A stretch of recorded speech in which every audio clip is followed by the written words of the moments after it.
भजन करो भाई ये जीवन दो दिन का।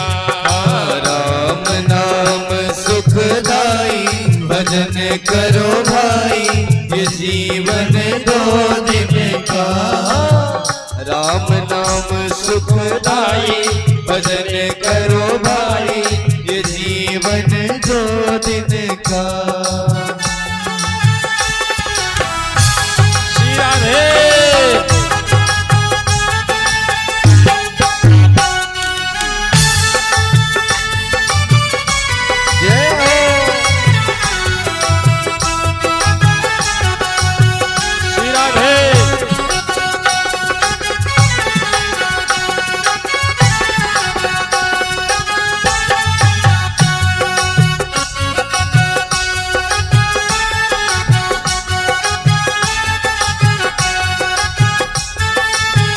भरोसा है जीवन का।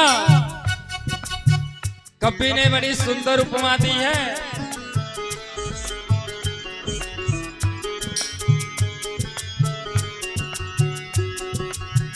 ये जीवन एक माटी का ढेला, ये जीवन एक माटी का ढेला, ये जीवन एक मिट्टी का ढेला, ये जीवन एक मिट्टी का ढेला, मिट्टी का ढेला हो मिट्टी का ढेला, मिट्टी का ढेला हो मिट्टी का ढेला। कूद पड़े गली जाए भजन करो भाई ये जीवन दो दिन का। कूद पड़े गल जाए भजन करो भाई ये जीवन दो दिन का। राम नाम सुखदाई भजन करो भाई ये जीवन दो दिन का। राम नाम सुखदाई भजन करो भाई ये जीवन दो दिन का।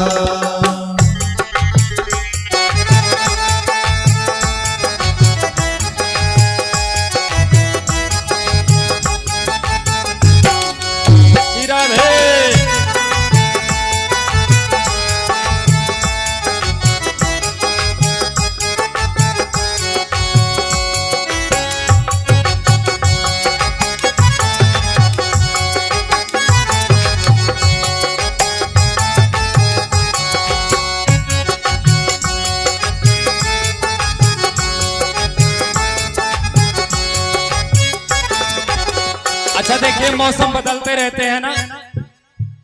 बसंत आता है, इसके पहले सुंदर एक मौसम होता है पतझड़।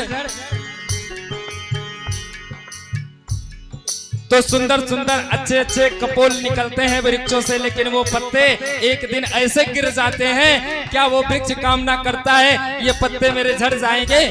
लेकिन नहीं, जैसे पतझड़ आता है सारे पत्ते झड़ जाते हैं। ये जीवन एक वृक्ष का पत्ता, ये जीवन एक वृक्ष का पत्ता, ये जीवन एक वृक्ष का पत्ता, ये जीवन एक वृक्ष का पत्ता, ये जीवन एक वृक्ष का पत्ता, ये जीवन एक वृक्ष का पत्ता।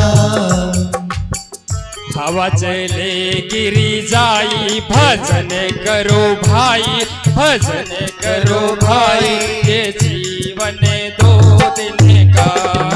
हवा चले गिर जाई भाई ये जीवन दो दिन का। राम नाम सुखदाई भजन करो भाई ये जीवन दो दिन का।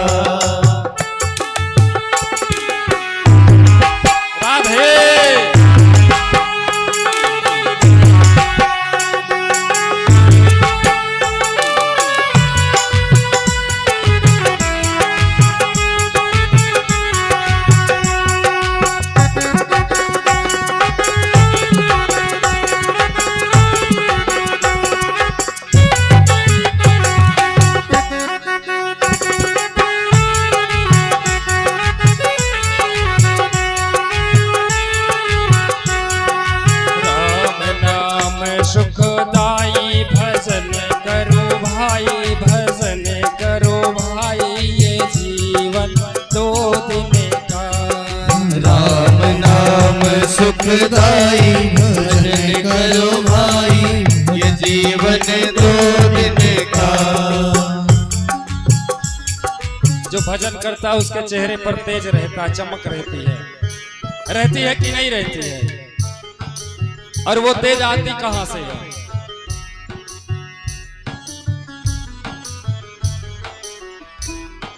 तेज आती कहां से? भजन का प्रभाव है। लेकिन आप भजन कर ही नहीं रहे हैं तो कैसे तेज आएगा? देखिए, आप लोगों के बीच में कई भजनानंदी पधार चुके हैं।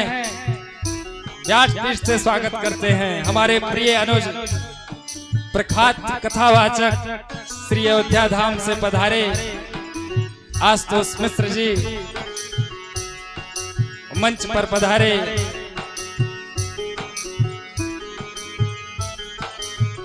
श्री ओम जी पांडे जी महाराज जी बड़े सुंदर वैदिक हैं और विजय उपाध्याय जी। देखिए, आप सब लोग भजन के माध्यम से कहां पहुंचे हैं। श्री राधे।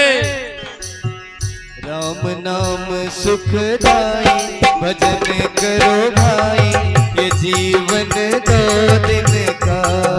राम नाम सुखदाई भजन करो भाई ये जीवन 2 दिन का।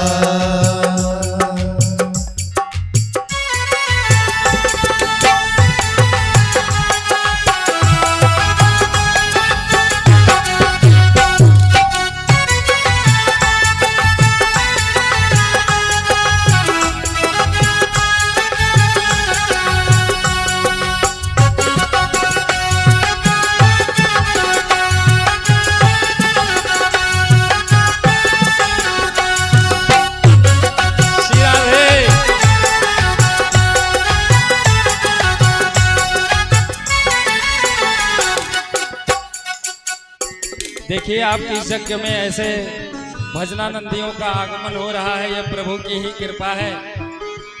बोले संत समागम हरि भजन जग में दुर्लभ तोय। और संतों का आगमन हो, भगवान के भक्तों का आगमन हो तो भगवान ही बुलाते, कोई दूसरा उनको बुला नहीं सकता है। ये किसी में सामर्थ्य नहीं है। तो स्वयं आप पधारे आपकी यज्ञ में, तो आप भी बड़भागी हैं और बड़भागी होंगी काहे नहीं। अरे जिसके द्वार पर, अरे जिसके आंगन में वो स्वयं आकर के और उसे धन्य बनाए। अरे बोलिए, यशोदा जी क्या थी? कितना पढ़ी लिखी थी हो? 1 डिग्री नहीं थी। ब्रह्मा जी ने उसी को तो देखा तो ब्रह्मा भी माया में फंस गए। अरे बोले, ये ग्वार ग्वालिन और भगवान को करती क्या है? छड़ी से मारती है और उसके उस 85 चौक के आंगन में भगवान इधर उधर नाचते हैं। कैसे? अरे मैया मुझे मारने के लिए डंडे से दौड़ रही है। अरे जो 1000 फण वाले नागों के ऊपर नृत्य करने वाला है वो यशोदा की छोटी सी छड़ी से डरता है। ब्रह्मा जी भी मोहित हो गए इसी को देख करके। अरे उनकी कृपा बरस रही है यहाँ आज, इसीलिए अनेक संतों का आगमन हो रहा है। अरे जैसे परीक्षित जी की सभा में उनकी मुक्ति का, उनके मोक्ष का कोई मार्ग बड़े बड़े संतों के द्वारा जब नहीं निकला, भगवान ने स्वयं कह दिया सुखदेव जी को, अरे सुखदेव उठो। और उनके मन से आई आवाज, सुखदेव अब चलो परीक्षित की सभा में। आज परीक्षित की सभा में स्वयं पधार रहे हैं महाराज। आज करतल ध्वनि के माध्यम से आप सब लोग सम्मान कीजिए। देखिए, तालियों में कोई कोताही नहीं। जय श्री राधे। जीवन का कोई भरोसा नहीं, लेकिन जीवन की सही संगति मिल गई तो यही जीवन आदर्श बन जाएगा। इसलिए आदर्श बनाना है तो सुंदर संगति को जीतना है। इसीलिए हर क्षण भजन में लगाओ, और जब भजन में मन लग जाएगा तो सिर्फ भगवान के सिवा और कोई दिखाई नहीं पड़ेगा। और जब भगवान मुझे दिखने लग जाए तो ये जगत की वस्तुओं में मुझे कुछ भी नहीं मिलेगा। बोलो जय श्री राधे। जय श्री राधे।